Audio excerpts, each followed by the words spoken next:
I was one of the first, man. The scout walks alone. It's the loneliest walk of all, and that's why it's respected, and that's why it's hardest.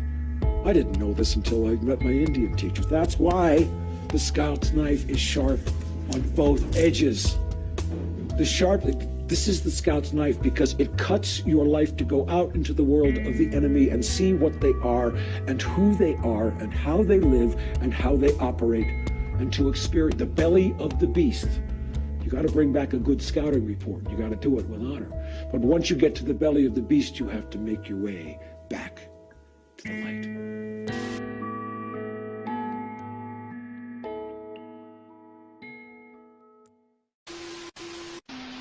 It was a symbolic act more than a murderous act. The World Trade Center is a symbol, an icon, a representation, not just of the port of New York and New Jersey, or of Lower Manhattan, or of Wall Street, but indeed of the capitalist system, and by extension, all of America. New York got $90 million worth of land that would eventually be... The cranes would raise a structure unlike any in the world. Before the buildings would be finished, more radical construction and engineering methods would forever change how skyscrapers were built.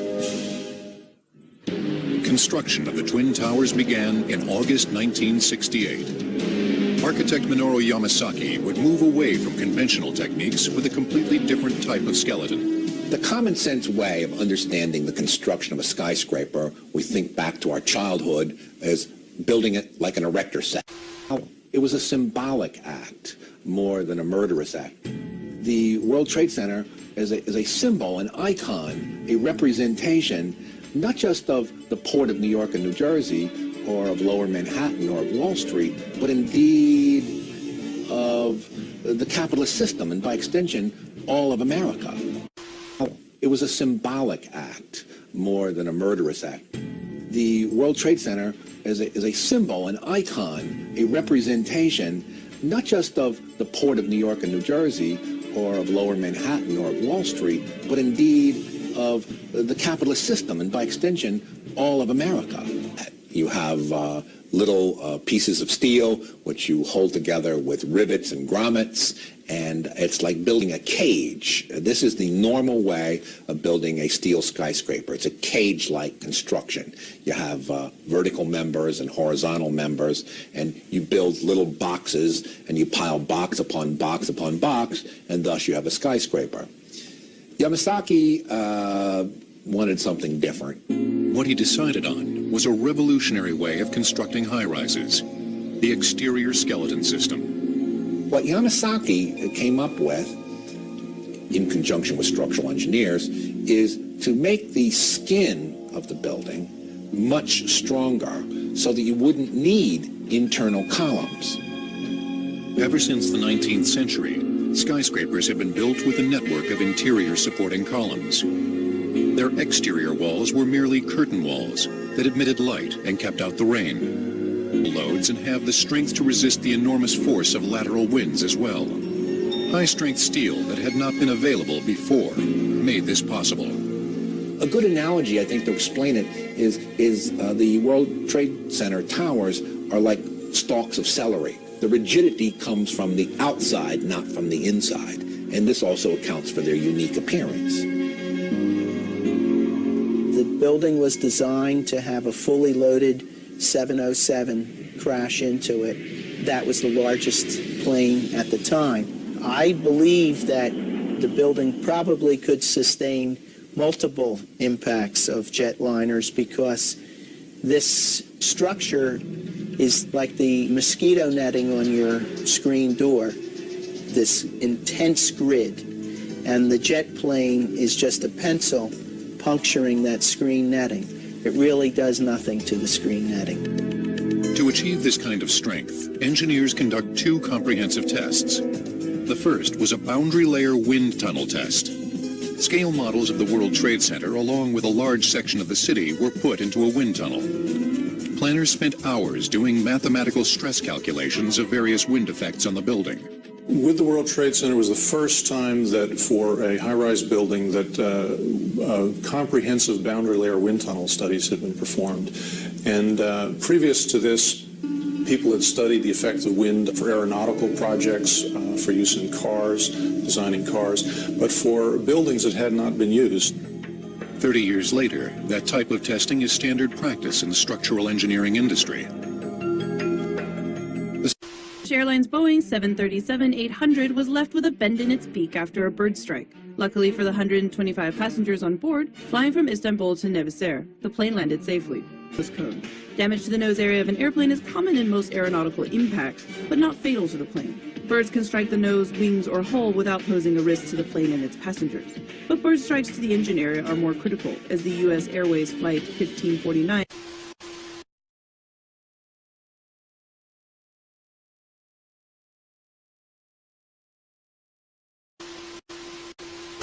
The United States government actually did carry out on our citizens experiments involving radiation. In one scientist injected plutonium into 18 patients without their knowledge. In another, doctors exposed indigent cancer patients to excessive doses of radiation, a treatment from which it is virtually impossible that they could ever benefit. All of these pioneering ideas created a complex that was structurally sound and incredibly efficient. Its strength and its very existence would be most severely tested not by high winds or a jet airplane, but by an unforeseen and appalling act. On February 26, 1993, a horrific act of international terrorism struck the United States. In an attempt to bring down the Twin Towers, Islamic terrorists called the Fifth Liberation Army planted a bomb equivalent to 2,200 pounds of TNT in the parking garage of the second-floor basement of Tower 1 at the World Trade Center. At 12:18 p.m., a huge explosion left 6 people dead and more than 1,000 injured. It was just a day that you don't forget. I wasn't injured at all in the bombing. I just was hit by a falling ceiling tile, and I guess it wasn't my time. I was about 150 feet from ground zero. I took the elevators down to the B2 level, was walking down the hallway that day, and I just entered the door to my office, and the bomb went off. All I remember is a tremendous loud sound and a blast of wind going behind me. And the secretary that was walking with me that day, and she was heading down the hall to the carpenter's office, both of her legs were broken by this blast of wind. She wasn't hit by anything other than the blast force. Then, within about a half a second, my mind had realized that was a bomb, and that's what I yelled to everyone in the office: "It's a bomb, get out." The massive explosion ripped through the basement floor, creating a hole 100 feet wide, 4 stories deep, a tomb of crumpled cars, concrete, and twisted steel. However, the apocalyptic devastation hoped for by the terrorists did not come to pass. There wasn't much damage caused by the explosion, but it was all in the surrounding area and very little inside of the footprint of the building, despite the fact that the bomb was placed immediately adjacent to it. Fortunately, the World Trade Center had been constructed to withstand hurricane winds of up to 150 miles per hour. The energy impact from those winds far exceeds the impact from the bombing. While the bomb was similar to the one that completely destroyed the Murrah building in Oklahoma City, the steel vertical columns of the World Trade Center did not flinch. Bloody mess on plane. A bird strike crushed the nose of a passenger plane as it was coming in for a landing at Heathrow Airport last Friday. The Egypt Air Boeing 737-800 was carrying more than 70 passengers when it collided with the bird, leaving the radome cone covered in a... An analogy that one might put to that is if you take a firecracker and you put the firecracker on the ground and you put a can over it. Anyone who's done that realizes that the can goes shooting up in the air and the ground doesn't move. Well, the building was analogous to the ground. It didn't really move. That wall was very strong relative to anything else around, and so the force of the explosion, the shock wave, basically hit that surface and reflected. All that it caused was a crack in one of the support columns that you could stick a dollar bill through on one side. The other 3 sides of the column remained intact, and the loads just transferred to all the other structural steel in the complex. What concerned engineers most was the bathtub-like 7-story basement of the Trade Center complex that keeps out the waters of New York Harbor. The horizontal basement floors that formed the lateral support for the bathtubs had been destroyed. The loss of the basement floors meant that the support of the bathtub walls was in question. Were U.S. government officials aware of drug smuggling in and around the Contra movement? And did they simply choose to ignore it? One U.S. senator says, absolutely. There's no question in my mind there is a complicity in the flow of drugs into this country, period. Any questions? This public service announcement was brought to you by the Friends of the Department of Homeland Security, the Information Awareness Office, the Defense Advanced Research Projects Agency, the President's Working Group on Financial Matters, the Council on Foreign Relations, the Rhodes Roundtable Group, and the Bohemian Club. And remember, ignorance is strength. Shut up, conspiracy theorist. The entire wind load is carried to these columns. New York's weather forecast presented an even greater sense of urgency. There was concern, particularly since there was a windstorm predicted for the following week, that some of these columns might in fact get some additional load due to the windstorm and would buckle. Columns can be like rulers. If you push on them enough, they'll just buckle out to the side at a given point. Within 36 hours, the damaged structural column and remaining columns were given solid additional bracing. Cleaning the extensive debris was another priority. It was a massive, almost like a Normandy or D-Day. The cleanup operation was on a heroic scale. The engineering reconstruction was on a heroic scale. Working round the clock, an army of engineers, maintenance people, and construction workers removed over 6,000 tons of debris. Final cleanup and repair costs reached more than $500 million. 20 days after the blast, the World Trade Center reopened its doors. The first tenant to move back into his office was New York Governor Mario Cuomo. It's clean, it's comfortable, don't worry about it. New emergency communications were installed at key locations, and increased security for truck deliveries and pickups were implemented. Tenants and visitors conducting business at the World Trade Center now wear electronic identification badges, and access to the basement parking lots is restricted to tenants only.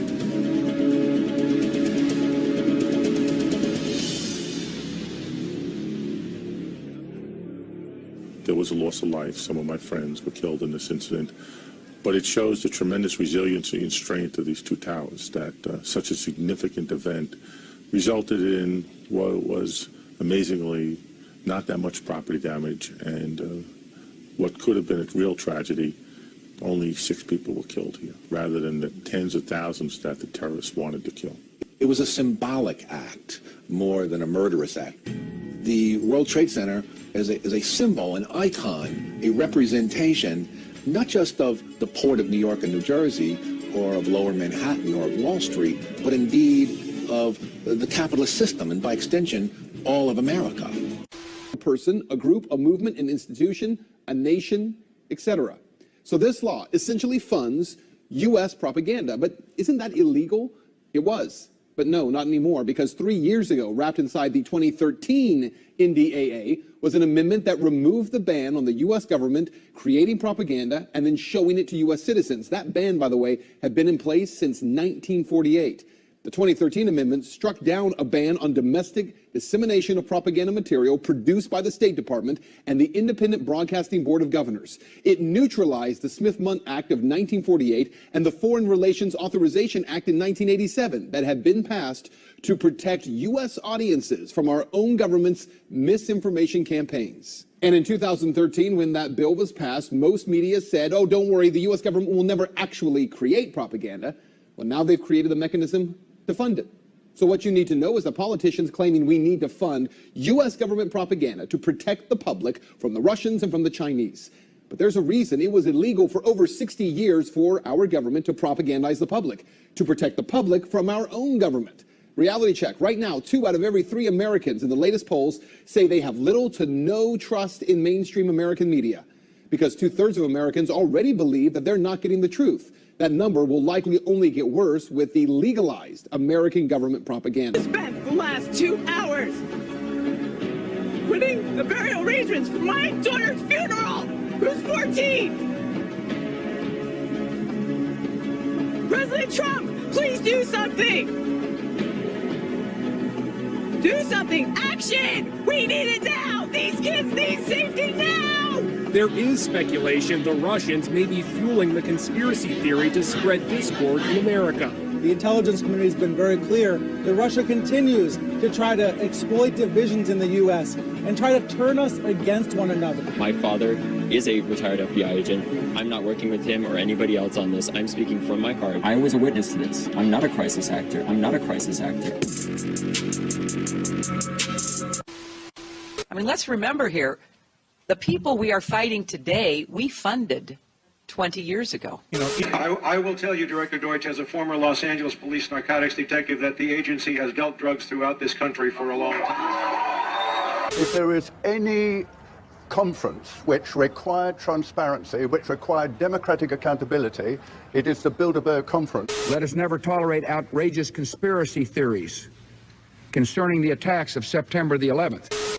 But of course, in any political system, there are sort of over-the-table and under-the-table arrangements. Now more than ever before, the World Trade Center could be seen as a symbol of New York's strength and resilience. Great engineering projects like this become another way of our continuing to tell a story about who and what we are. You know, that's one of the ways that civilization reproduces itself. And sometimes we have to write these things out real big and then look at all the small stuff that goes into it. It wouldn't resurface again for more than a decade, and only then under the aegis of urban renewal and the influence of one of New York's most famous heirs, David Rockefeller, grandson of Standard Oil founder and billionaire John D. Rockefeller. In 1958, Rockefeller spearheaded what was called the $1 billion plan to stimulate business and revitalize Lower Manhattan. His vision was to spend $1 billion of private and public monies to create a kind of gleaming futuropolis. The core of this thing is going to be this great public purpose, a World Trade Center that will secure the future of New York City's port forever. So they said, well, here's all this stuff we can demolish over on the east side. This, by the way, is where the South Street Seaport is today. All the preserved buildings are today. But at that point, it was considered fair game. Like the 19th century buildings, knock them down. It should also be pointed out that David Rockefeller's brother was Nelson Rockefeller, who was the governor of New York. So this is very helpful in pushing the project through. In fact, some people have said that the Twin Towers should be renamed David and Nelson. To fund and build the new project, David Rockefeller and his supporters turned to the Port Authority, an agency chartered in 1921 by the states of New York and New Jersey to build and operate any terminal or transportation facility within a 25-mile radius of the Statue of Liberty. Port Authority is a hybrid creature, partly a government agency and partly operating as a private business. No one else had quite the same combination of deep pockets and financial resources, the right of eminent domain, and the technical engineering skills to launch a big project. In this footage, a 2,000-pound laser-guided bomb is tested against a 4-foot-thick steel-reinforced concrete wall. The warhead is placed on a rocket-powered sled. The velocity at impact is 1,000 feet per second. As high-speed footage revealed. To be sure.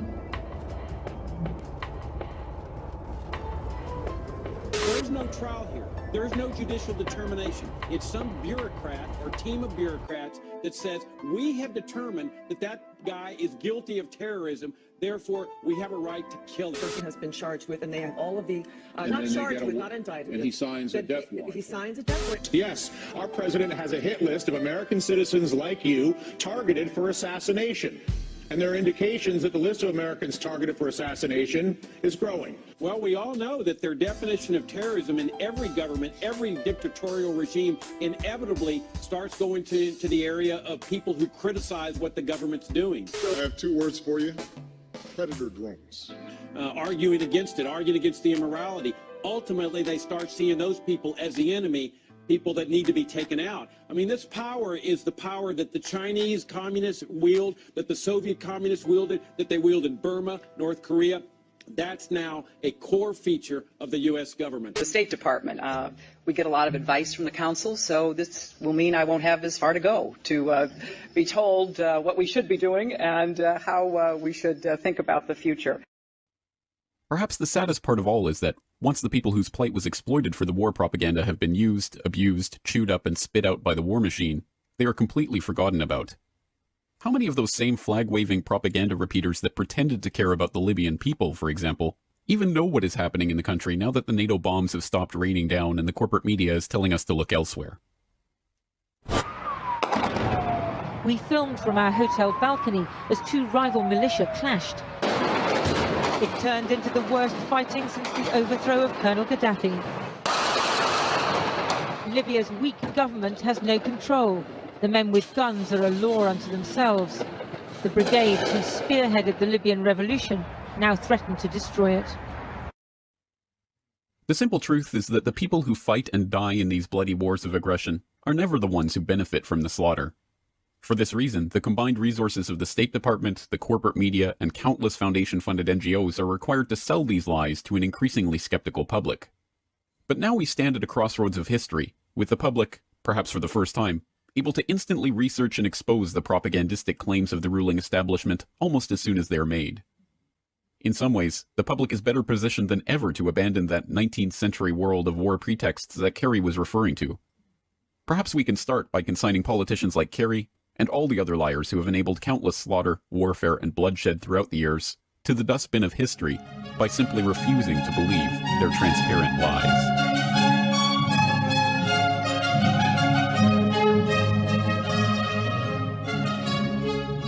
On the morning of September 11, 2001, 19 men armed with box cutters directed by a man on dialysis in a cave fortress halfway around the world using a satellite phone and a laptop directed the most sophisticated penetration of the most heavily defended airspace in the world, overpowering the passengers and the military combat-trained pilots on 4 commercial aircraft before flying those planes wildly off course for over an hour without being molested by a single fighter interceptor. These 19 hijackers, devout religious fundamentalists who like to drink alcohol, snort cocaine, and live with pink-haired strippers, managed to knock down 3 buildings with 2 planes in New York, while in Washington a pilot who couldn't handle a single-engine Cessna was able to fly a 757 in an 8,000-foot descending 270-degree corkscrew turn to come exactly level with the ground, hitting the Pentagon in the budget analyst office where DoD staffers were working on the mystery of the $2.3 trillion that Defense Secretary Donald Rumsfeld had announced missing from the Pentagon's coffers in a press conference the day before, on September 10, 2001. Luckily, the news anchors knew who did it within minutes. Osama bin Laden. The pundits knew within hours. Osama bin Laden. The administration knew within the day. Terrorists who committed these acts and those who harbor them. And the evidence literally fell into the FBI's lap. That a hijacker's passport was found blocks from the World Trade Center crash site, if you can believe that. But for some reason, a bunch of crazy conspiracy theorists demanded an investigation into the greatest attack on American soil in history. That investigation was delayed, underfunded, set up to fail, a conflict of interest, and a cover-up from start to finish. It was based on testimony extracted through torture, the records of which were destroyed.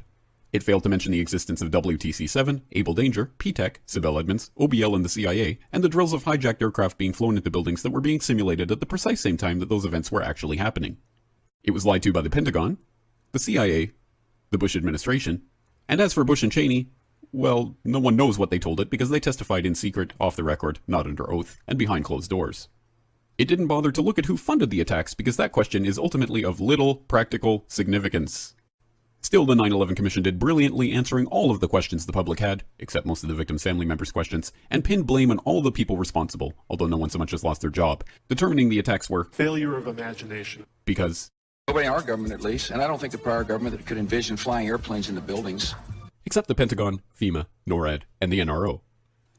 The DIA destroyed 2.5 terabytes of data on Able Danger, but that's okay because it probably wasn't important. The SEC destroyed their records on the investigation into the insider trading before the attacks, but that's okay because destroying the records of the largest investigation in SEC history is just part of routine record keeping. NIST has classified the data that they used for their model of WTC-7's collapse, but that's okay because knowing how they made their model of the collapse would jeopardize public safety. The FBI has argued that all material related to their investigation of 9/11 should be kept secret from the public, but that's okay because the FBI probably has nothing to hide. This man never existed, nor is anything he had to say worthy of your attention, and if you say otherwise, you are a paranoid conspiracy theorist and deserve to be shunned by all of humanity. Likewise him, and her, and her, and her, and him. Osama bin Laden lived in a cave fortress in the hills of Afghanistan, but somehow got away. Then he was hiding out in Tora Bora, but somehow got away. Then he lived in Abbottabad for years, taunting the most comprehensive intelligence dragnet employing the most sophisticated technology in the history of the world for a decade, releasing video after video with complete impunity and getting younger and younger as he did so, before finally being found in a daring SEAL team raid which wasn't recorded on video, in which he didn't resist or use his wife as a human shield, and in which these crack special forces operatives panicked and killed this unarmed man, supposedly the best source of intelligence about those dastardly terrorists on the entire planet. Then they dumped his body in the ocean before telling anyone about it. Then a couple dozen of that team's members died in a helicopter crash in Afghanistan. This is the story of 9/11, brought to you by the media which told you the hard truths about his hip could be seen to move violently forward. And they took the babies out of the incubators. And mobile production facilities. And the rescue of Jessica Lynch. If you have any questions about this story, you are a batshit paranoid tinfoil dog-abusing baby hater and will be reviled by everyone. If you love your country and or freedom, happiness, rainbows, rock and roll, puppy dogs, apple pie, and your grandma, you will never ever express doubts about any part of this story to anyone. Ever. This has been a public service announcement by the Friends of the FBI, CIA, NSA, DIA, SEC, MSM, White House, NIST, and the 9/11 Commission. Because ignorance is strength. Conspiracy bullshit. Come on, you're a more intelligent man than that. Come on. I mean, come on. Listen, there has never been a conspiracy in this country.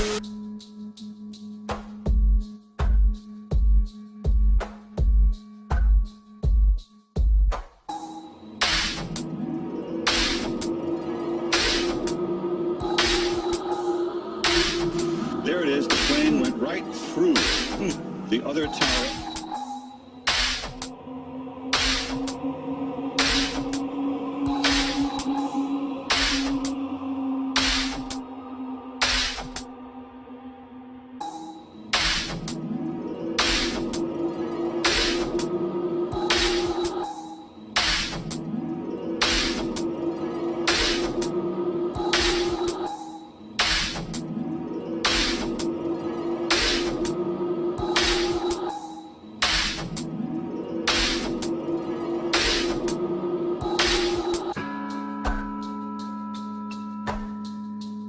To be sure.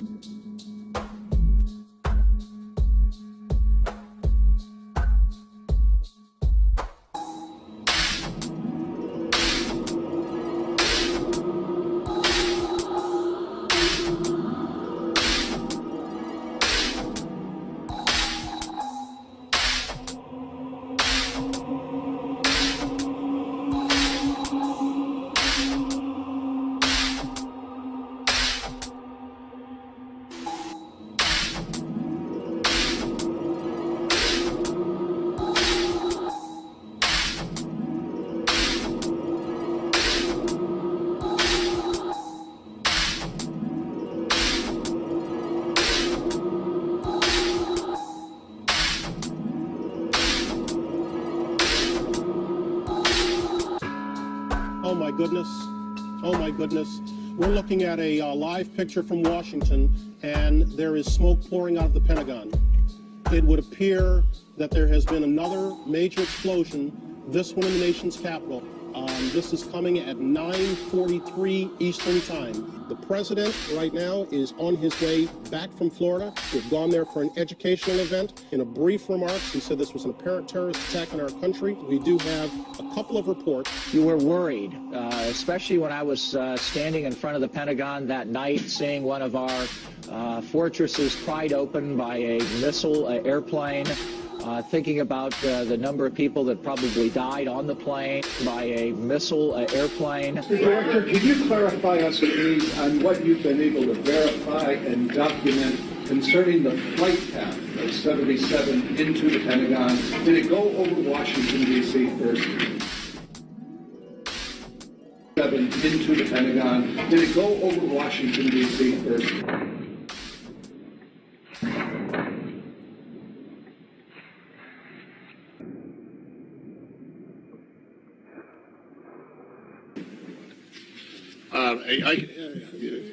I really can't comment on what we have with regard to that particular flight.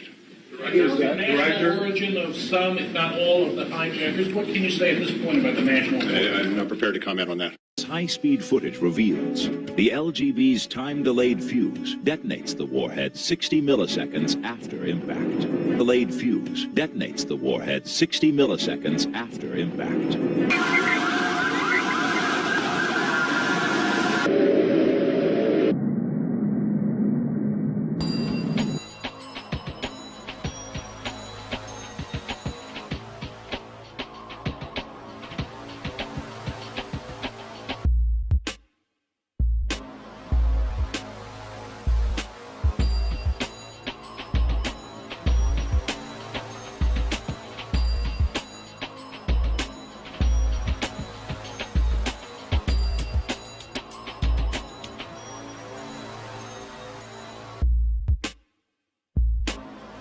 Nobody knew what to do.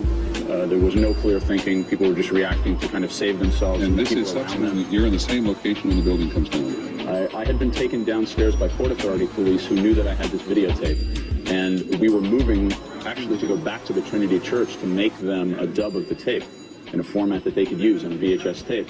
And suddenly I heard one of the guys say, "Hey, Evan, watch out." Hang on just a second. If you look in the upper, this now is frozen. And this is an angle of this attack that we have not seen before. At the top of the building on your left, out of the left, to come the building, and watch how the aircraft penetrates the building. Go ahead. Completely in one side and out the other. It just disappeared. It disappeared like a bad special effect. It just disappeared. It disappeared like a bad special effect. Truth. Boy, the line dancing between what we can report on and what you can't report on is getting so dicey. So I'm not going to use any of these buzzwords, but just please take a look at the screens about what they're planning on. Here it is, more coming our way. They're just going to keep doing that. It's all part of the game for a lockdown that's happening faster and faster and faster. So it's going to continue. It's going to put more pressure on the educators. It's going to put more pressure on people to do something about it. And they're just going to keep pushing it and pushing it and pushing it. And so it gets to the point where our freedoms are completely gone and everybody's going to wonder what happened. Well, we know what's happening. We are seeing what's happening, yet very few people are stepping up to the plate to do anything about it. It's all a bunch of lies, it's all a bunch of propaganda, and it's all a bunch of fear-mongering to take away what rights we have left. 9/11 began it with the anthrax scares right after that was made in Fort Dugaway in Salt Lake City, and then from Fort Detrick. And that was supposedly blamed on the Islamics, but it's found out that it was by the U.S. government that released the anthrax to get the Patriot Act reported, because Tom Daschle and Leahy, the senior Democrats at the time, would not agree with Cheney's 3,000 pages of the Patriot Act. And just read this, folks. I can't say anything about it because it may hit an algorithm or something, but read what that says. See how the game works? It's all a lie. Everything is a lie that they're being foisted on, but the public does have little critical dissemination. So we will, and we can. It was a symbolic act more than a murderous act. The World Trade Center is a symbol, an icon, a representation, not just of the port of New York and New Jersey, or of Lower Manhattan, or of Wall Street, but indeed of the capitalist system, and by extension, all of America. One of the less remembered parts of the Osama bin Laden fairy tale was that the NSA had a hard time keeping track of his communications with his al-Qaeda operatives. Why? Because, as General Michael Hayden told CBS News back in early 2001, bin Laden used standard encryption and off-the-shelf American telecommunication products. In the wake of the attacks, Osama bin Laden has emerged as the prime suspect. Bin Laden has long been one of NSA's main targets, but Hayden says he's a hard man to keep track of because he has access to the latest and best communications equipment made right here in the U.S. and available to anyone who can afford it. I can't comment specifically on who's doing what, but I can say that people who would do harm to us are using encrypted products and services. But I think people have a hard time understanding why, if during the Cold War you could stay either even or a step ahead of the big bad Soviet Union with all of its might, why you can't stay a step ahead of Osama bin Laden. Several reasons. One is the Soviet Union, for its telecommunications, had to rely on those things the Soviet Union built. Osama bin Laden has at his disposal the wealth of a $3 trillion a year telecommunications industry that he can rely on. He has better technology? That's one. He has better technology available to him. I can't get into operational details about what it is we know or don't know about him. Requires more on your part, and you're behind the curve. We're behind the curve in keeping up with the global telecommunications revolution. Yes, we are. And that's the challenge we have. Sound unbelievable? That's because it is. As they go on to admit in that very same report, they were tracking bin Laden's satellite phone after all, and as James Bamford and others have described it in exhaustive detail, the NSA was monitoring al-Qaeda's communications hub in Yemen for years prior to 9/11, and purposefully withholding most of that information from the CIA bin Laden unit. But the idea that the NSA just wasn't able to track bin Laden because of his dastardly technology was a key meme for the NSA to implant in the immediate wake of 9/11. That's why the Hayden interview was replayed on CBS less than 48 hours after the attacks, and that's why, as recently declassified documents show, the NSA used 9/11 as an official talking point to justify their illegal surveillance of Americans. This meme, of course, was a lie. As NSA insiders have pointed out for years, most, if not all, of the current illegal collections programs began before 9/11, but the false flag events of September 11th provided the perfect justification for the revelation and expansion of those programs. I would hear the following phrase, which I think one person in particular probably had regrets ever saying more publicly, that 9/11 was a gift to NSA. A gift. It disappeared right into the building. I've seen it 6, 7 times now. It's still incomprehensible what is actually happening there.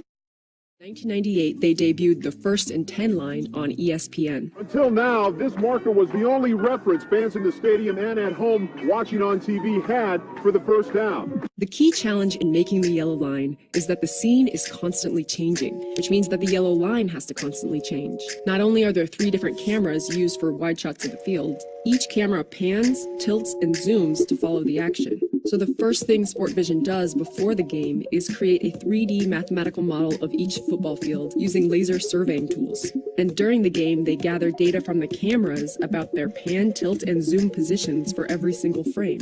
So when the operator specifies that the first down is at the 43-yard line, for example, the computers combine the camera data with their own model of the field to draw the yellow line in the proper perspective, and to redraw it for every frame being broadcast to viewers. The final step is what makes the line kind of magical, and that's removing any part of the line that's obstructed by players, refs, or the ball so that the line looks like it's underneath them, almost painted on the field. The way the computers know which pixels to remove is by sampling the colors. Think of the field as a giant green screen, but anyone who has worked with green or blue screens knows that you need a really uniform and evenly lit background for it to work well. So Sport Vision identifies in advance which shades of green and brown are in the field given the lighting conditions of the day. Those are the colors to be covered by the yellow line, and they identify which colors are in the players' uniforms and should never be covered by yellow. It works amazingly well. The whole yellow line process delays the live broadcast by less than a second. Deed of the capitalist system, and by extension, all of America. To bank sharply and smash directly, perhaps purposefully, into, oh my goodness, oh God, there's another one. Oh my goodness, there's another one. This seems to be on purpose. Oh my goodness, now you, now it's obvious. Now it's a goodness, now you, now it's obvious, I think, that there's a second plane just crashed into the World Trade Center. I did not see a plane go in. That just exploded. I didn't see any airplane. Did you see it? Yes, I saw it. It just blew up. A big explosion. Everything I saw told me it was bombs in the building. And then the South Tower just exploded. The second building went off. It just blew up. No second plane. It was a bomb. Bomb in another building, not second plane. I was underneath it. I was looking at the tower. I had my camera in my hand. I heard the noise. I never saw the airplane. That's the bomb. Who said the second plane? I never saw the airplane. That's what we're told. The second plane. We saw it on television. I never saw the airplane. I did not see a plane. I didn't see any airplane. It blew up. Oh, I didn't even know that was a plane. I learned that from the news media. And we saw it on television. And we saw it on television. And we saw it on television.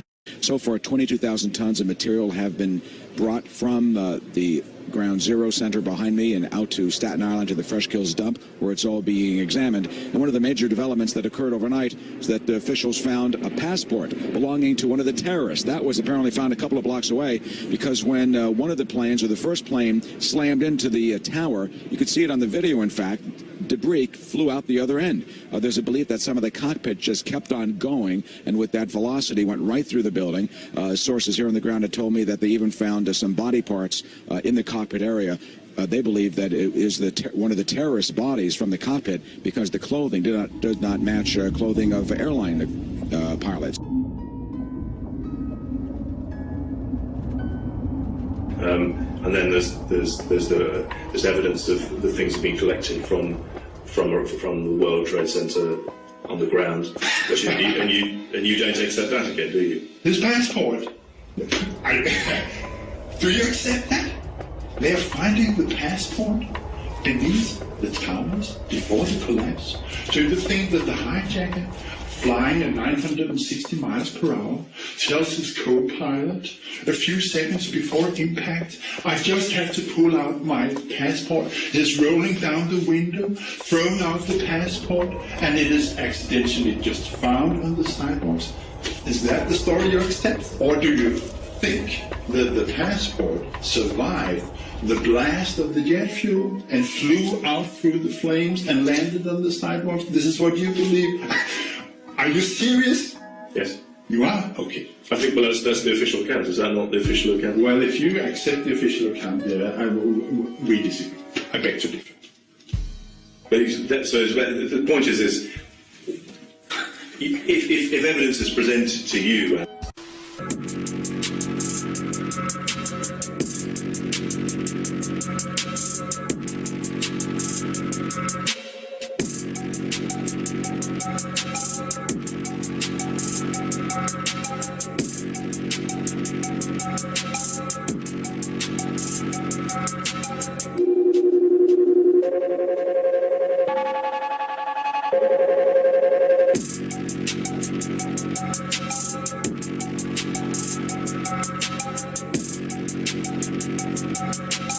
The following phrase, which I think one person in particular probably had regrets ever saying more publicly, that 9/11 was a gift, NSA.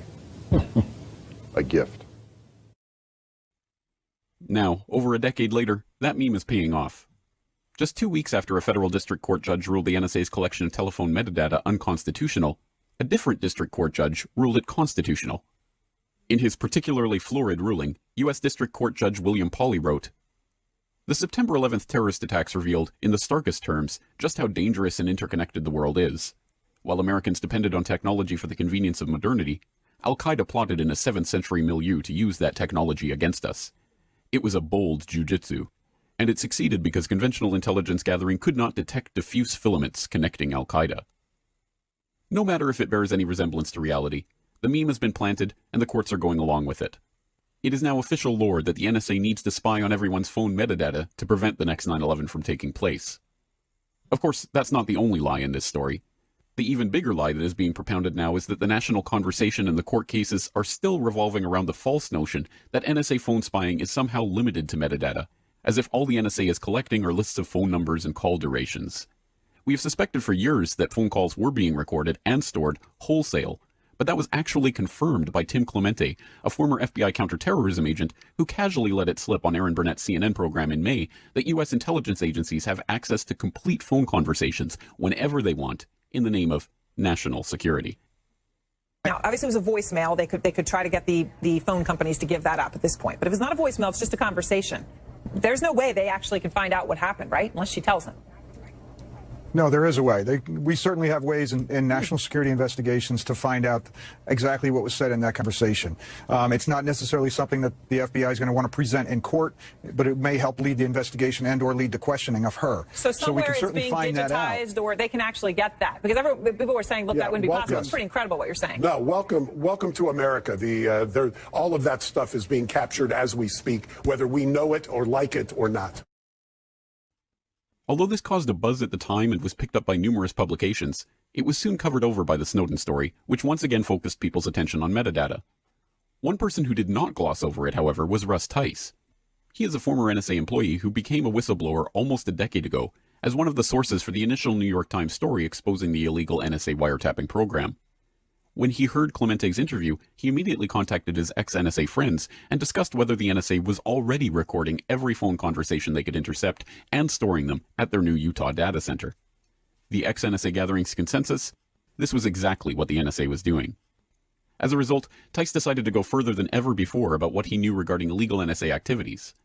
In a series of interviews on BoilingFrogsPost.com, The Corbett Report, and other media venues, Tice revealed that during his time as an NSA employee, he had personally handled the eavesdropping orders to monitor the communications of high-ranking judges, congressmen, and military officials, presumably for the purposes of blackmail.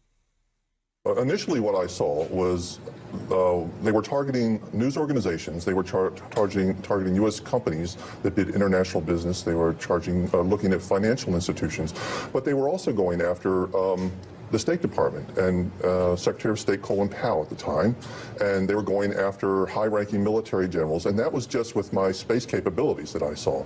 Now later, when I got together with colleagues, and we started to put together the terrestrial side, that's the side that is being done with all those nodes all over the country with the fiber optics and that sort of thing, then we found out that it got much worse.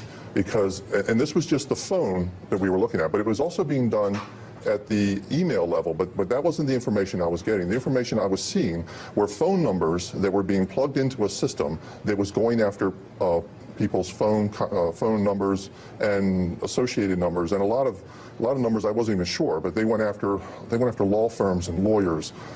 They went after more generals. General Petraeus was one of the guys. It seemed like right about that 3-star level was they were going after admirals and generals.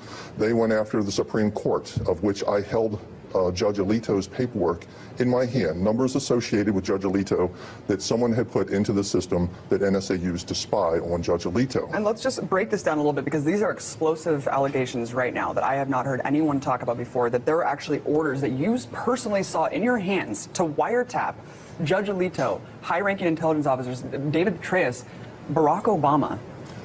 Wannabe Senator Barack Obama. At that time, he wasn't even a senator. He had won his primary in Illinois, and I think maybe the catalyst, and I'm not sure, was the fact that he had just done a big speech at the Democratic convention. Now, I was at that time a lifelong Republican. I didn't even watch the Democratic convention. So at the time, the significance of it really didn't hit me until later. I mean, I did look up, well, who's this guy Barack Obama? Well, okay, he made a speech, blah, blah, blah. But then, of course, later, things, started to, come into play that this is our future president of the United States. And once again, these shocking revelations are being spun away into theory and hearsay. This time it's Senator Bernie Sanders lobbing the softball at the NSA as he sends them a letter politely asking whether the NSA is spying on Congress. Senator Sanders did not ask about the wiretapping of communications that Tice has already exposed, however, but merely whether or not the NSA metadata spying extends to members of Congress. Once again, the real scandal is papered over by milquetoast non-confrontation by the bought and paid for Congress that have been perfectly content to let this happen for years now. The entire NSA fiasco is stage-managed theatrics from start to finish, a carefully choreographed stage show with full cooperation from the corporate media that is only too willing to play along and misdirect the national conversation to areas of little or no importance. Meanwhile, in reality, the only question worth discussing is how to abolish the NSA entirely. Since this is not a question that is on the table politically, it is up to the public to find alternative ways of shutting down the NSA. Luckily, there is at least one innovative project happening that proposes to do just that. Fact. The new NSA data center in Utah requires 1.7 million gallons of water every single day to operate. Billions of Fourth Amendment violations need massive computers and the water to cool them. That water is being supplied by the state of Utah. Fact. There's absolutely nothing in the Constitution which requires your state to help the feds violate your rights. Our message to Utah: turn it off. Well, in the broadest sense, the Off Now campaign is a state and local initiative to push back against NSA spying. We do not have any faith in Congress or the president or the federal courts to actually do anything to rein in the NSA spy machine. They may pretend like they do. They may pass some bills, but they're not really going to do anything that's going to be of any use. So we've decided we need to take a different approach. We want to harness the power of our state and local governments to create obstructions and make it as difficult as we can for the NSA to continue this unconstitutional and immoral spying on virtually everybody in the world. And so one of the main aspects of the campaign, probably the central aspect right now, is the Fourth Amendment Protection Act. And it's a piece of legislation that we are introducing at the state level. And essentially it does four things. I'll run through them really quick in a bullet pointed way to make things easy to understand. The first thing it does is it denies material support from the state to the NSA. So essentially anything that the NSA gets from the state, they won't get it anymore. And this could be very significant in some places. For instance, Utah, they use 1.7 million gallons of water a day to cool their spy computers in the Bluffdale data center. That water is actually supplied by a utility that's owned by the city of Bluffdale, which is a subdivision of the state of Utah. With this bill, it will make it possible to take steps to turn that water off and force the NSA to find water someplace else. So this can be extremely significant in states that actually have NSA facilities. We'd also deal with public utilities that supply electricity and things that we probably haven't even imagined yet. The second thing it does, and I really think this is the most significant part of the bill, at least in the short term, is that it prohibits any data that has been gathered by the NSA without a warrant that is shared with state and local law enforcement. It makes it inadmissible in state courts. We know that the NSA is sharing this data. We know that very little of it actually has anything to do with quote unquote national security. It's for basic law enforcement purposes. So this would basically say, you can share this data all you want to, but it's going to be useless to state and local law enforcement in court. And it will kind of take that dagger out of the heart of the. And all of a sudden, down there, I see this van parked. And I see three guys on top of the van, and I could see that they were like happy. You know, they didn't look shocked to me.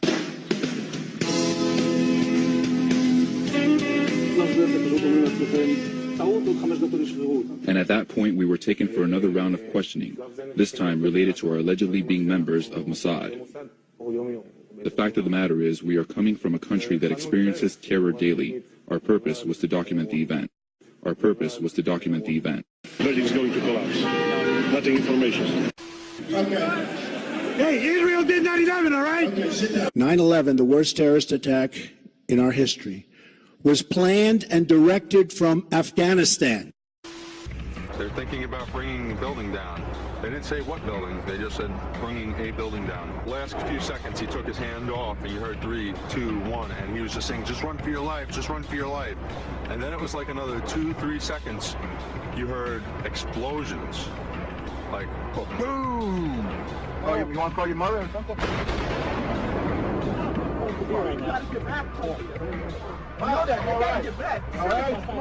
Don't worry about me. This was boom, and like you felt a rumble in the ground, like almost like you wanted to grab onto something.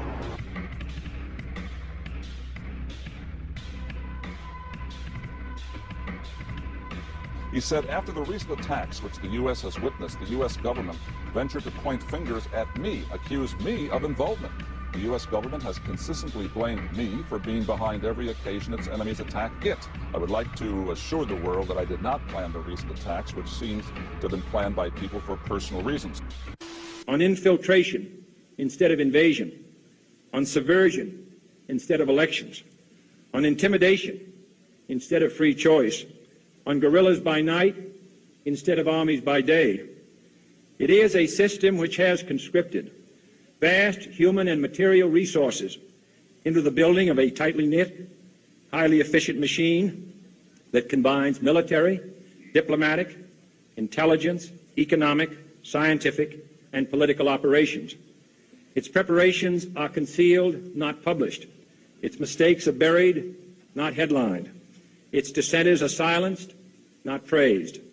No expenditure is questioned, no rumor is printed, no secret is revealed. Investigation by USA Today raises some serious questions about the FBI and how they track mass murders. What they found was troubling. 2 of the most infamous mass killings in recent U.S. history weren't even recorded on the books. The FBI database is supposed to track all homicides across the country, but not one of the 26 people killed at Sandy Hook Elementary School made the list. Also, none of the 12 people killed in a Colorado movie theater made the list.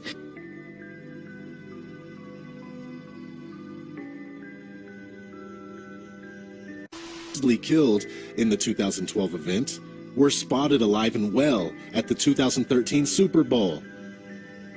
These kids would not be identified by the NFL or anyone putting on this show. The government encouraged the manufacture and importation of military firearms for the criminals to use. This is intended to foster a feeling of insecurity, which would lead the American people to voluntarily disarm themselves by passing laws against firearms.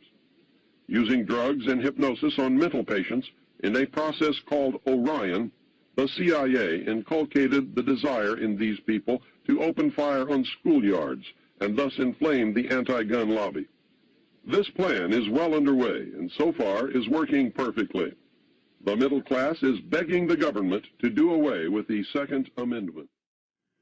Well,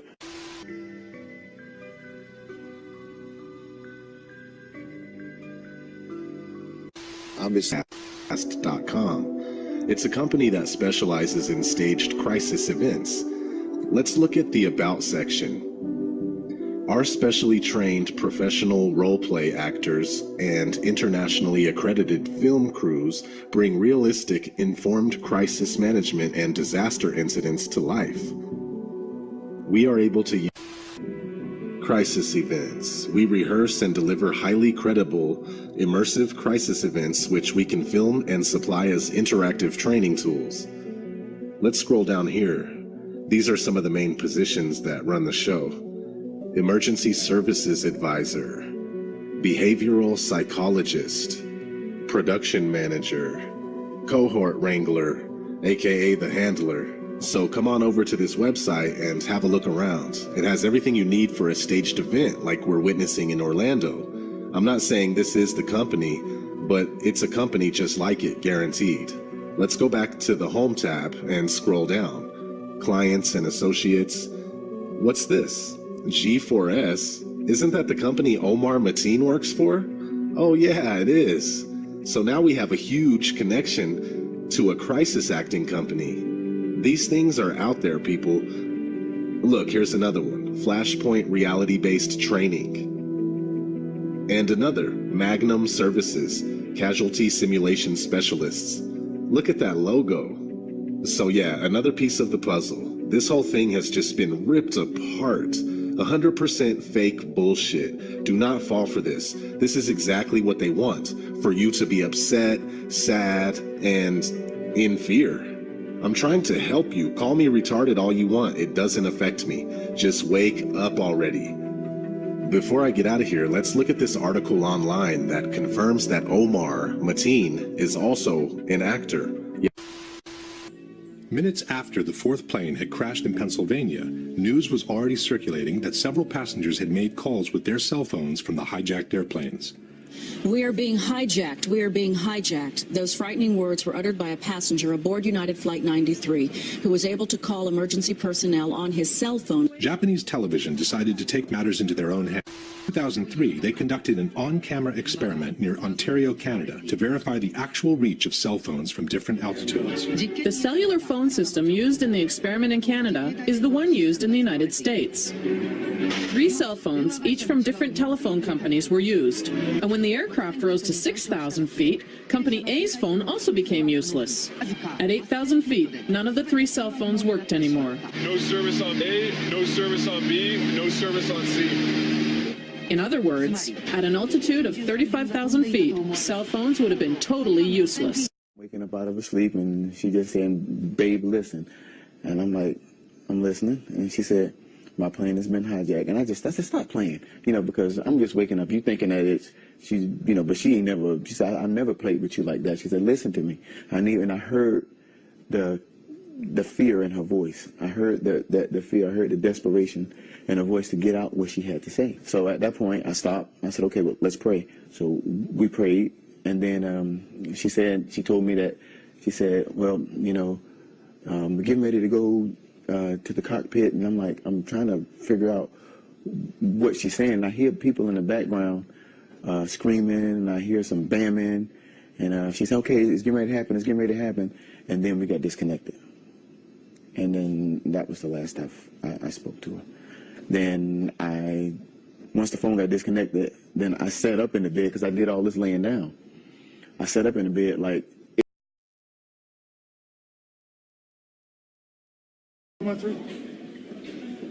Okay, sir, you've alarmed the washroom metal detector, so we have to provide some additional security. Okay. Have you wait right here for a second. Okay, sir, right in here. I see you've got some electronics on, so go ahead and take the electronics off real quick.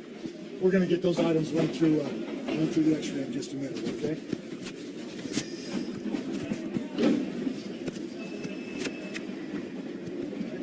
Okay, lay that right there. We're going to run that through X-ray here momentarily. Right there. Okay, sir. Now, you've been sent to me for some additional screening. My name's Officer Hewitt.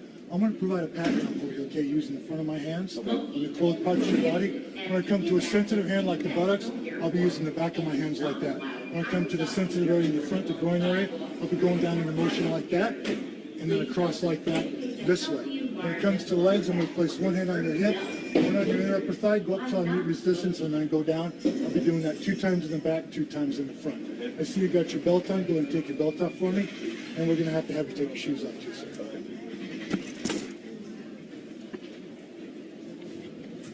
Okay, all work for me. Okay, going to have you place your arms out, palms up to your side. Do you have a watch on today? I do not. Turn the palms up this way, facing the ceiling, sir. Okay. Okay, sir, go ahead, tip your head back. You're going to start back on top of your head there. Okay, then so I'm going to check your pulse right here, okay? I'm going to raise your arm back. Okay, sir, put your shoulder, back on the knee, all the way up, off the top of the back, 2 on the sides. So I'm going to keep going on the back and stay right down the lower bump on there. Is it nothing to over the head arms, over into the pockets? Okay, I'm going to throw the waistband back here, okay? Just like this, all the way around. See what I see? And then behind the waistband, just like this. Sir, okay, what I need you to do now, sir, I need you to go ahead and grab your belt loops, hike those pants up as tight as they'll go, right? Okay. I'm going to pat you down the buttocks there using the back of my hands from seam to seam. Hold them up right there, sir. Just like this, all the way down. Now, sir, I'm going to take one hand on the hip, one on the inner upper thigh, go up till I meet resistance, and all the way down to the bottom. Same on this side, sir.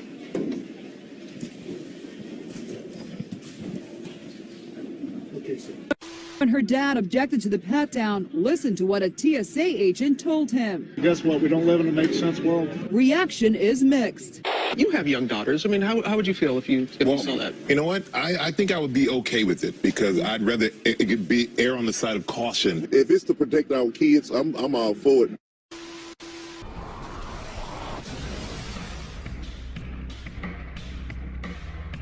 The fire department was sitting here all morning. Yeah, it's all right there. I was wondering what they doing. I said, what is the fire department just sitting there for? That's what I'm thinking. Is it a conspiracy? No, it wasn't in the commercial airline. That second one wasn't. No, the second one definitely. The first one I never saw. The second one I saw was big, but it didn't have any markings on it that I saw. No, I didn't see any. The second one, it didn't have, like no camouflage or anything. No emblems, no logos. I mean, it was moving so unbelievably fast. The last thing I saw before the second attack was the silver underside of the plane before it went into the building. It was a military plane. And it didn't look like a commercial jet. Could be a drone aircraft. That's an aircraft that's guided electronically to its target without having a pilot. Did you actually see the jet itself? Yeah. And what type was it?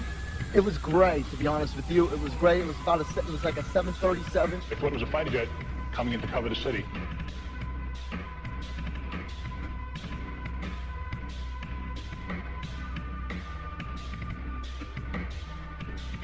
We've heard reports of secondary explosions after the aircraft impacted, whether in fact there wasn't something else at the base of the towers. And the lobby looked as though a bomb had exploded there.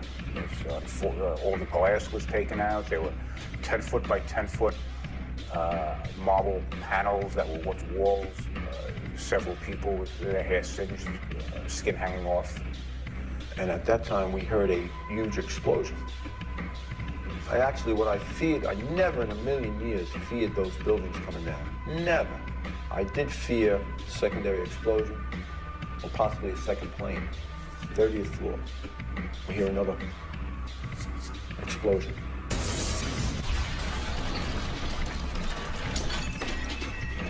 I really thought it was maybe the end of the world. There was going to be more planes coming in. There was going to be bombs going off.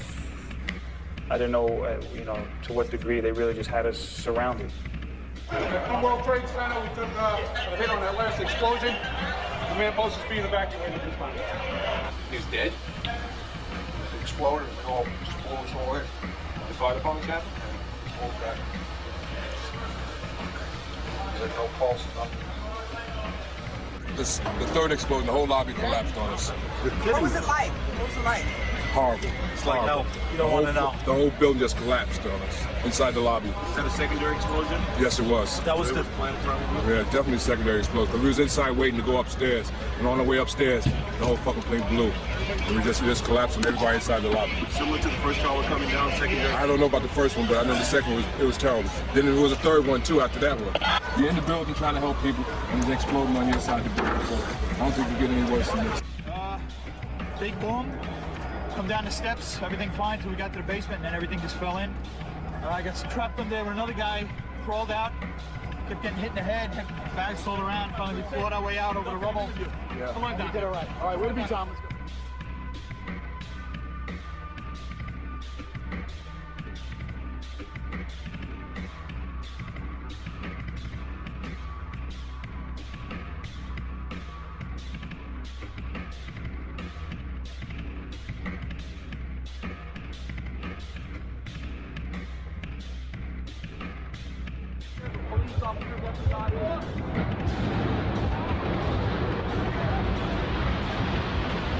This was clearly, the way the structure is collapsing, this was the result of something that was planned.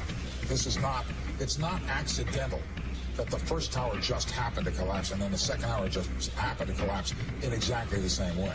How they accomplished this, we don't know. The president said that Osama bin Laden was the prime suspect. Why? There's just a lot of evidence. Oh, the reason I keep insisting that there was a relationship between Iraq and Saddam and Al-Qaeda, because there was a relationship. 2/3 of Americans say it's not worth fighting. So? Nearly 3,000 people died at the World Trade Center on 9/11, but the list of victims keeps growing. 70,000 men and women worked at the ruins at Ground Zero. Many now suffer from illnesses officially linked to the toxic smoke and dust, including respiratory and gastric diseases. We all heard in the beginning, the air was good, it's okay. Yeah. Now that very same government's saying, well, cancer's not part of it. 3 New York City firefighters died of cancer on the same day this week. More than 850 firefighters and emergency workers have developed cancer because of their work at Ground Zero. 99% of all firefighters and emergency workers have reported at least one respiratory problem. Of evil.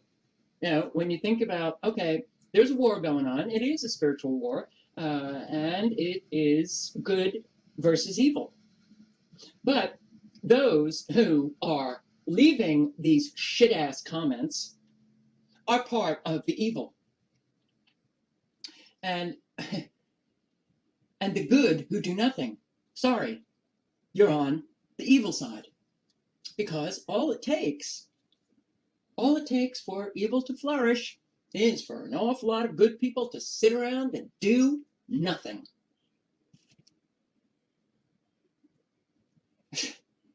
And boy, do you contribute nicely. You contribute to the nightmare that we live. Think about what you're writing, guys. Always think about what you're writing. But, you know, I'm not talking to the majority of my subscribers who leave wonderful comments, comments filled with information that educates people, comments that are supportive and loving and caring. But then you get these people who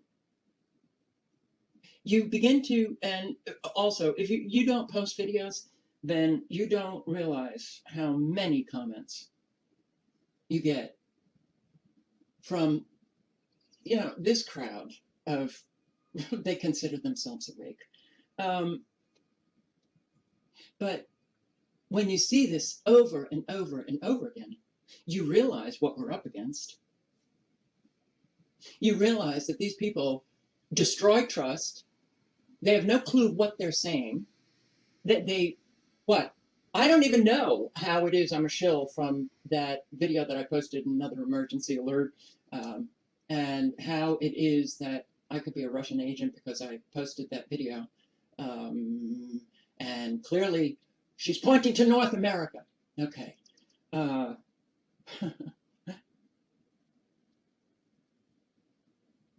When you get to see the awake crowd, when you've met a lot, when you've posted and get these comments, you get to see what we're up against. Forget about the sleeping sheeple that, yes, we absolutely need to wake up.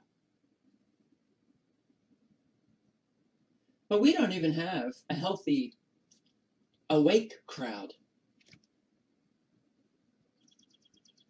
They just lash out at any little thing. You're a shill, you're a disinformation agent, you're this, you're that. And they don't understand that they are absolutely helping. You're a useful idiot.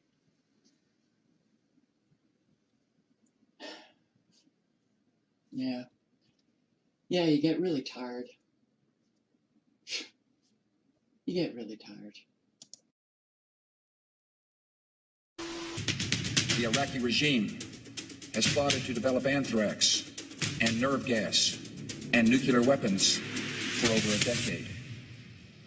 The evidence presented may cause the viewer to experience a permanent change in their perception of the world around them. Someone forgot to tell everyone that what you see on TV isn't real. Now, I'm not just talking about the shows that call themselves reality TV. I'm talking about everything, including your nightly news.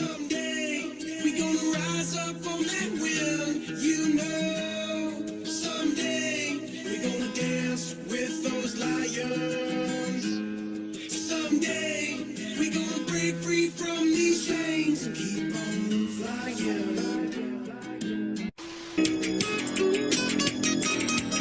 Are you aware of testimony of bombs in the building before the building collapsed, sir? Larry Silverstein was told not to come into work. That's why him, his daughter, and his son never showed up to work on 9/11. Reporters, do your job. Please ask some questions. News media.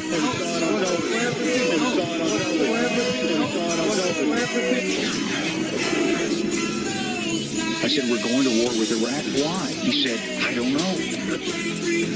He said, I guess they don't know what else to do. He said, I just got this down from upstairs. And he said, this is a memo that describes how we're going to take out 7 countries in 5 years, starting with Iraq and then Syria, Lebanon, Libya, Somalia, Sudan, and finishing off Iran. It was always going to be whenever there was an incident. How is it possible that anybody with any kind of sanity would consider the United States or Britain or the West in general to be in any kind of position to be punishing anyone for any illegality? If we want to take a look at Iraq, there is at least 1 million, probably even close to 2 million dead. We invaded that country, destroyed it, created millions of orphans, millions of refugees. Let's go back to Vietnam where we dropped 20 million bombs, more than all of World War II combined. We have destroyed so many countries. Who in the hell in their right mind would consider the United States or the West in general to be in any position to punish anybody? Never mind the obvious facts that this is a false flag attack and a long list of false flag attacks, which let's get into that, please. If you don't read the newspaper, you're uninformed. If you do read it, you're misinformed. So what a responsibility you all have to tell the truth. Not just to be first, but to tell the truth. We live in a society now where it's just first. Who cares? Get it out there. We don't care who it hurts. We don't care who we destroy. We don't care if it's true. You only got 2 kids. Can you just keep it to 2 rooms? I mean, you, the guy, you, the mechanic, wherever, you. I mean, you need to do something. And my music, and a lot of the music, it's only talking about the suppressed rising. I mean, the oppressed rising up against the oppressor. That's what my music's about. But I didn't think they was gonna take it this serious. Me keep talking out. I didn't think it was gonna be.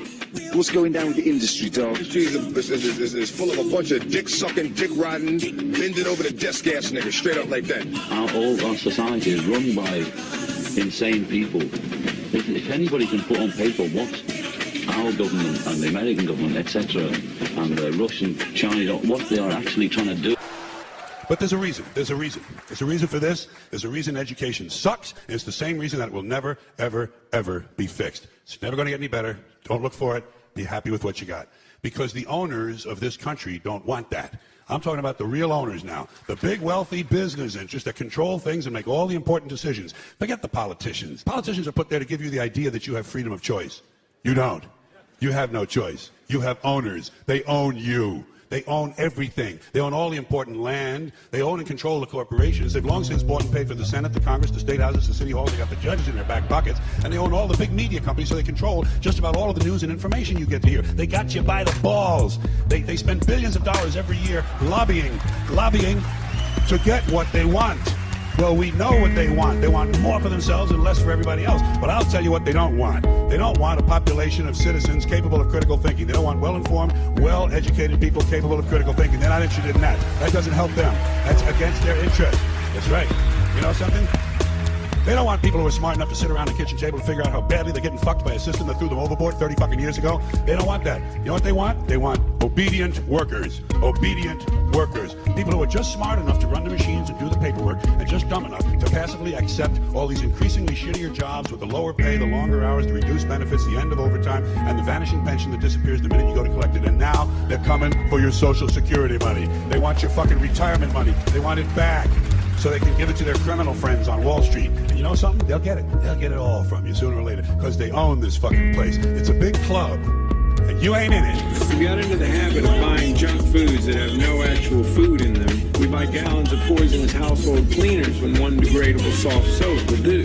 We are poisoning our homes. And in my line of work, you got to keep repeating things over and over and over again for the truth to sink in, to kind of catapult the propaganda. But you do know, folks, living in this country, you're bound to know that every time you're exposed to advertising, you realize once again that America's leading industry, America's most profitable business, is still the manufacture, packaging, distribution, and marketing of bullshit. High quality, grade A, prime cut, pure American bullshit. And the sad part is that most people seem to have been indoctrinated to believe that bullshit only comes from certain places, certain sources. Advertising, politics, salesmen. Not true. Bullshit is everywhere. Total power in one person's hands, not the American way. These damn bills have gone on for all the damn time. Come out here to the West. I gotta try to figure out how to vote for my people. Let my people know.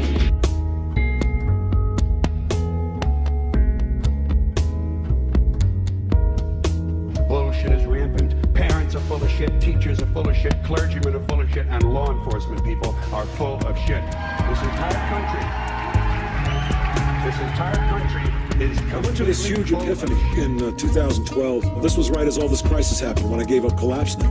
People like me and Guy McPherson and Dmitry Orlov, many of us who have walked this path for a long time, we all realized that in 2012 that by Cartesian analysis, we had encountered a number of problems that it was not possible to solve. Okay? Now it's become that much more in our faces. And if I'm happier now, it's because, shit, I've been walking the walk I've been walking for 35 years, being called an idiot, you know, being attacked, threats on my life, being discounted, being a faithful scout who brought the reports back. And over time, my reports have been found to be honorable and true. I'm a scout for all two-leggeds. Two-leggeds meaning native reference for all human beings. My scouting reports have been good. That's why you're here talking to me now. I'm enjoying this not just because I'm tripping on its exciting times and I'm getting off on the world ending. It's like I'm so not alone anymore. I was one of the first, man. The scout walks alone. It's the loneliest walk of all, and that's why it's respected, and that's why it's hardest.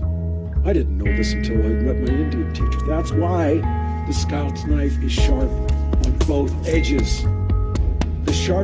This is the scout's knife because it cuts your life to go out into the world of the enemy and see what they are and who they are and how they live and how they operate, and to experience the belly of the beast. You got to bring back a good scouting report. You got to do it with honor. But once you get to the belly of the beast, you have to make your way back to the light, to balance. And the scout walks alone. It's hard.